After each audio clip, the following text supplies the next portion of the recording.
रविंद्र कौशिक नाम तो बहुत सुन रखा होगा। ब्लैक टाइगर, भारत के सबसे बहादुर जासूसों में से एक। लेकिन क्या आप जानते हैं कि ये शख्स जिसे पाकिस्तानी सेना में मेजर बनने जैसा करिश्मा कर दिखाने वाला था, वो असल में एक थिएटर का एक्टर था। जी हाँ, वो शख्स जिसने रॉ के लिए जासूसी की, वो पेशे से एक नाटक कलाकार था। आज हम आपको बताएंगे रविंद्र कौशिक की वो कहानी जिसे सुनकर आपका सीना गर्व से चौड़ा हो जाएगा और आंखें नम हो जाएंगी। ये कहानी है एक ऐसे शख्स की जिसने अपनी पहचान, अपना धर्म, अपना परिवार, अपना नाम, अपनी जिंदगी सब कुछ दांव पर लगा दिया। और बदले में क्या मिला? एक बेवजह की मौत और एक गुमनाम कब्र। तो चलिए शुरू करते हैं इस कहानी को। कहानी शुरू होती है राजस्थान के श्री गंगानगर से। 11 अप्रैल 1952 को एक पंजाबी परिवार में रविंद्र कौशिक का जन्म हुआ। उनके पिता एयरफोर्स में थे। छोटे से शहर में पली बढ़ी इस मिडिल क्लास फैमिली के लड़के को बचपन से ही एक चीज का बहुत शौक था, वो था थिएटर और एक्टिंग। रविंद्र बेहद खूबसूरत थे। उनके दोस्त उन्हें प्यार से विनोद खन्ना बुलाते थे। कॉलेज के दिनों में वो नाटकों में हिस्सा लेते थे और खास बात ये थी कि वो ज्यादातर देशभक्ति वाले किरदार ही निभाते थे। भगत सिंह बनते थे, सेना का जवान बनते थे। रविंद्र के अंदर देशभक्ति कूट कूट कर भरी हुई थी, लेकिन उन्हें क्या पता था कि एक दिन यही एक्टिंग उनकी जिंदगी बदल देगी और उनकी मौत का कारण भी बनेगी। साल था 1973। रविंद्र कौशिक ने अपनी बीकॉम की पढ़ाई पूरी कर ली थी। लखनऊ में एक नेशनल ड्रामा कंपटीशन हो रहा था। रविंद्र वहां गए। उन्होंने एक मोनो एक्ट किया। इसमें वो एक भारतीय सैनिक का किरदार निभा रहे थे जिसे चीनी फौज ने कैद कर लिया है और वो उससे जानकारी हासिल करने की कोशिश कर रही है। उनकी एक्टिंग ने वहां मौजूद हर किसी का दिल जीत लिया। लेकिन ऑडियंस के बीच दो और लोग बैठे थे। इन लोगों की नजरें सिर्फ रविंद्र पर थीं। ये कोई और नहीं बल्कि भारत की खुफिया एजेंसी रॉ के अधिकारी थे। उन्होंने रविंद्र की एक्टिंग, उनका कॉन्फिडेंस, उनकी भाषा पर काबिलियत देखी। नाटक खत्म होने के बाद वो रविंद्र से मिले। उन्होंने कहा, तुम्हारी एक्टिंग बहुत अच्छी है, लेकिन क्या तुम सिर्फ एक्टिंग ही करोगे या देश के लिए कुछ असली कर दिखाने का जज्बा भी रखते हो? रविंद्र ने बिना कुछ सोचे कहा, मैं तैयार हूं। रविंद्र को दिल्ली बुलाया गया। यहां उन्हें रॉ के सीनियर ऑफिसर्स से मिलवाया गया। उन्हें बताया गया कि अब वो भारत के लिए एक अंडरकवर एजेंट के तौर पर काम करेंगे।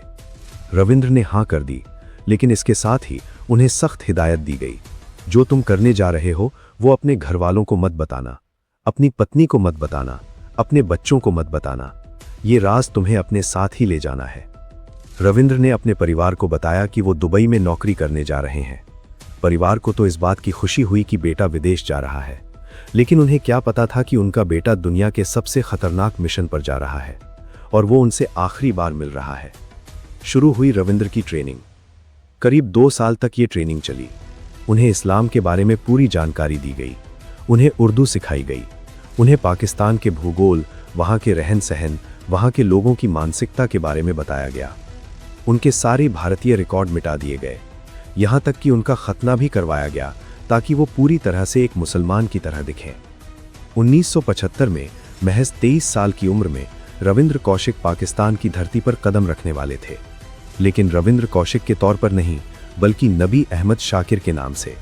उनकी पहचान बदल चुकी थी, उनका धर्म बदल चुका था, उनकी जिंदगी बदल चुकी थी। पाकिस्तान पहुंचकर रविंद्र की पहली चुनौती थी वहां की नागरिकता को अपनाना। उन्होंने कराची यूनिवर्सिटी में दाखिला लिया। यहां से उन्होंने लॉ की डिग्री हासिल की, यानी LLB की। इस दौरान वो रॉ को पाकिस्तान की गुप्त जानकारियां भेजते रहते थे, लेकिन रविंद्र को यहीं रुकना मंजूर नहीं था। उन्होंने पाकिस्तान के अखबार में सेना में भर्ती का विज्ञापन देखा। रॉ के वरिष्ठ अधिकारियों ने उन्हें मना किया कि ऐसा मत करो, डॉक्यूमेंट वेरिफिकेशन के दौरान तुम्हारी पहचान खुल सकती है। लेकिन रविंद्र ने अपने साहस पर भरोसा किया। उन्होंने आवेदन किया और फिर जो हुआ वो किसी चमत्कार से कम नहीं था। रविंद्र कौशिक यानी नबी अहमद शाकिर पाकिस्तानी सेना में भर्ती हो गए। वो पाकिस्तानी सेना में एक क्लर्क के तौर पर तैनात हुए, मिलिट्री अकाउंट्स डिपार्टमेंट में। लेकिन समय के साथ उनकी मेहनत और लगन ने उन्हें ऊंचाइयों पर पहुंचा दिया। रविंद्र कौशिक पाकिस्तानी सेना में मेजर के पद पर पहुंच गए। जी हां, एक भारतीय जासूस दुश्मन देश की सेना में मेजर बन गया था। 1979 से 1983 के बीच रविंद्र कौशिक ने जो जानकारियां भारत भेजी वो अमूल्य थीं। उन्होंने पाकिस्तानी सेना के ट्रूप मूवमेंट की जानकारी दी। उन्होंने पाकिस्तान के परमाणु कार्यक्रम से जुड़ी सेंसिटिव जानकारियां दी, खासकर कहूता स्थित परमाणु सुविधा से जुड़ी जासूसी की। ये वो दौर था जब भारत को पाकिस्तान की हर हरकत पर नजर रखनी थी। रविंद्र ने ये काम बखूबी किया। उनके इसी काम से खुश होकर तत्कालीन प्रधानमंत्री इंदिरा गांधी ने उन्हें ब्लैक टाइगर की उपाधि दी। रविंद्र अब रॉ के लिए केवल एक एजेंट नहीं बल्कि एक कीमती संपत्ति थे। इन सब के बीच रविंद्र ने पाकिस्तान में ही एक लड़की से शादी भी कर ली। उसका नाम था अमानत। वो पाकिस्तानी सेना में ही किसी यूनिट में दर्जी का काम करती थी।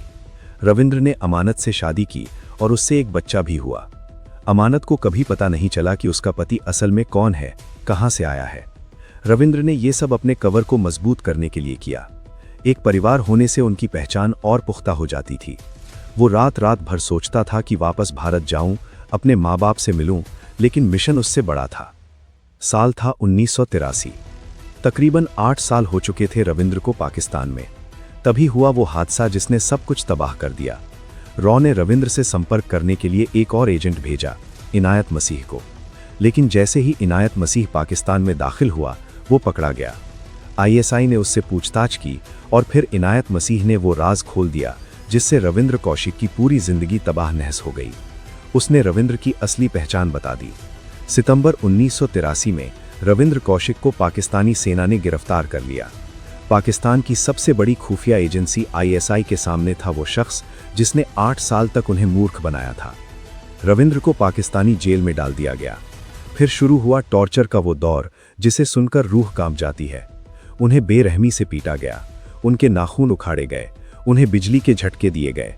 पाकिस्तानी अधिकारी चाहते थे कि रविंद्र भारत के खिलाफ राज उगल दें, लेकिन रविंद्र वही थे जिसने लखनऊ के नाटक में एक सैनिक का रोल निभाया था।